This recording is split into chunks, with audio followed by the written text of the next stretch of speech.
Assalamualaikum warahmatullahi wabarakatuh. Perkenalkan nama saya Muhammad Tanasar Suyan, NIM 2024 ke 1044 kelas D akan mempresentasikan dampak AI pada kerjaan tentang perubahan pekerjaan dan layanan karena otomatisasi, fokusnya otomatisasi, tugas rutin, perubahan layanan, skill baru, dan rekomendasi adaptasi. Gambaran umum poster sosialisasi, visual ringkas daya topik utama fakta, dampak, dan himbauan. Dampak AI pada pekerjaan perubahan pekerjaan dan layanan karena otomatisasi, pesan utamanya, AI membawa efisiensi dan peluang kerja baru, tetapi juga menuntut literasi digital, reskilling, etika data, dan kemampuan verifikasi hasil AI.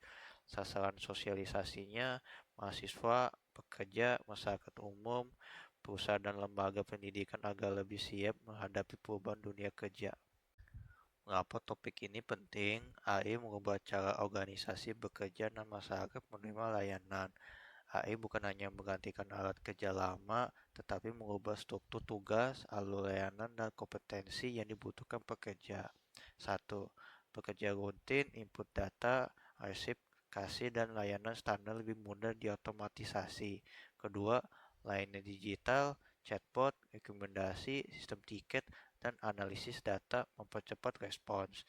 Ketiga, skill berubah, literasi AI, analisis data, komunikasi, kreativitas, dan etika digital makin penting. Keempat, peran manusia tetap dibutuhkan untuk empati, validasi, keputusan kompleks, dan pengawasan. Alur dampak AI terhadap pekerjaan dan layanan, dari adopsi teknologi menuju kolaborasi manusia dan mesin. Tahap pertama itu adopsi AI di organisasi, lalu menjadi otomatisasi tugas rutin, lalu menjadi perubahan alur kerja, lalu menjadi kolaborasi manusia dan mesin.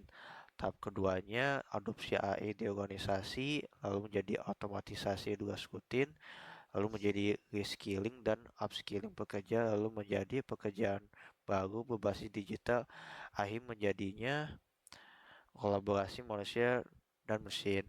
Inti perubahan tugas rutin dapat diotomatisasi sementara pekerja bergeser menjadi pengawas, pengelola, pengambil keputusan, dan kolaborator AI.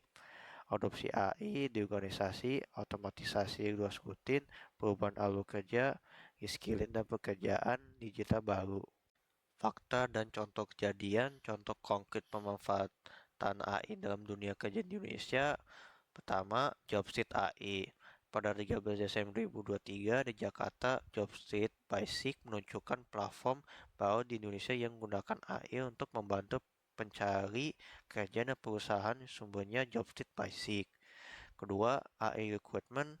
Platform Jobstreet menggunakan model AI untuk menilai kecocokan pencari kerja, menyeleksi lamaran, dan memberi rekomendasi personal dari data resume, deskripsi lowongan kerja, dan keputusan perusahaan sebelumnya sumbernya Jobstreet Basic. Ketiga, adopsi ChatGPT. 40% perusahaan di Indonesia menyatakan ingin mengadopsi AI seperti ChatGPT pada 2024 berdasarkan survei Robert Walter yang dikutip di Kata Data, sumbernya Kata Data. Perubahan pekerjaan di berbagai sektor, tugas dampak berubah menjadi peran pengawasan dan pengolahan. Sektor pertama, administrasi, tugas dampaknya input data, arsip, laporan rutin. Perubahan peran pekerjanya, pengelolaan data dan pemeriksa kualitas. Kedua, layanan pelanggan, pertanyaan berulang, agen fokus pada kasus kompleks dan empati. Ketiga, pendidikan, materi, latihan ringkasan. Guru atau dosen memvalidasi isi dan pedagogi. Keempat, keuangan, pemeriksa transaksi, analisis, mengevaluasi sistem, dan kepatuhan. Kelima, manufaktur, inspeksi kualitas dan penjadwalan, operator menjadi teknisi pengawas mesin. Keenam, kreatif atau media, draft text, desain awal, caption, kreator fokus pada konsep dan direvisi. Dampak positif dan negatif efisiensi harus diimbangi transisi kerja dan pelindungan data. Dampak positif, mempercepat proses kerja dan layanan, membantu analisis data, pengambilan keputusan, meningkatkan efisiensi dan produktivitas, membuka peluang kerja baru di bidang digital atau teknologi, membantu personalisasi layanan. Dampak negatifnya, beberapa pekerja rutin berisiko bergantikan. Kesenjangan keterampilan digital dapat meningkat, risiko bias data dan privasi, ketergantungan berlebihan pada AI, pekerjaan yang tidak beradaptasi bisa bertinggal. Positifnya, AI mempercepat pekerjaan layanan.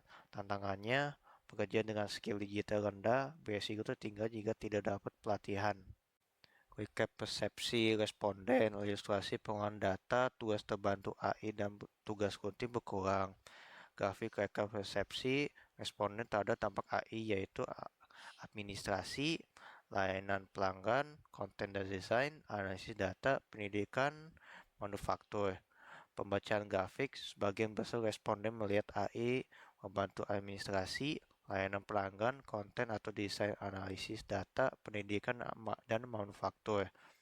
Risiko utama, tugas rutin berpotensi berkurang, terutama pada administrasi, layanan pelanggan, dan manufaktur karena sifatnya berulang dan mudah diprogram. Aplikasi, pekerja perlu menguasai AI tools dan kemampuan validasi agar tetap relevan di pasar kerja. Perubahan kebutuhan skill di era AI, keterampilan teknis dan non-teknis saling melengkapi. Peta keterampilan utamanya yang dibutuhkan bekerja di era AI. Kebutuhan skill era AI dibagi 5.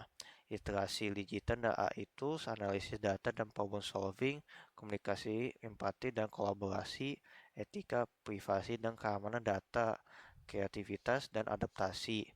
Grafik prioritas keterampilan kerja di era AI yaitu literasi digital atau AI tools, analisis data, prompting dan evaluasi output, komunikasi dan empati, etika, privasi, keamanan, kreativitas, dan adaptasi. Kebijakan dan tata kelola AI. Transformasi digital perlu didukung regulasi, etika, dan pelindungan pekerja. Garis waktu kebijakan terkait AI dan transformasi digital Indonesia. Dari 2018 sampai 2025, 2015 itu SPBE, 2020 Starnas KA, 2022 Undang-Undang PDP, 2023 Perpres 82 dan SE Etika AI, 2025 Konsultasi Peta Jalan AI. Kebijakan terkait SPBE Strategi Nasional Kecerdasan Artifisial, Undang-Undang Pelindungan Data Pribadi, Perpres Transformasi Digital dan Pedoman Etika AI menjadi dasar tata kelola. Catatan perbaikan regulasi perlu diikuti pelatihan AI, pelindungan pekerja dampak dan mekanisme pengawasan agar penggunaan AI tidak hanya berorientasi efisiensi. Tujuan kebijakannya transformasi AI yang produktif, aman, etis, dan inklusif bagi masyarakat. Ajakan, rekomendasi, dan himbauan. Masyarakat perlu menggunakan AI secara cerdas, aman, dan bertanggung jawab. Ajakan atau rekomendasi atau himbauan. 1. Tingkatkan literasi digital dan pemahaman AI. Kedua, pelajari keterampilan baru yang relevan dengan teknologi. Ketiga, gunakan AI sebagai alat bantu, bukan pengganti manusia sepenuhnya. Keempat, verifikasi hasil AI sebelum dipakai untuk keputusan penting. Kelima, ajak etika, privasi, dan keamanan data. Keenam, siapkan diri untuk beradaptasi dengan perubahan dunia kerja.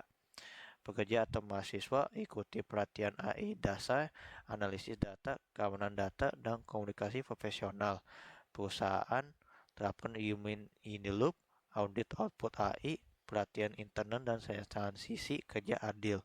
Kampus atau sekolah masukkan literasi AI, etika digital, data, dan proyek berbasis AI ke kurikulum.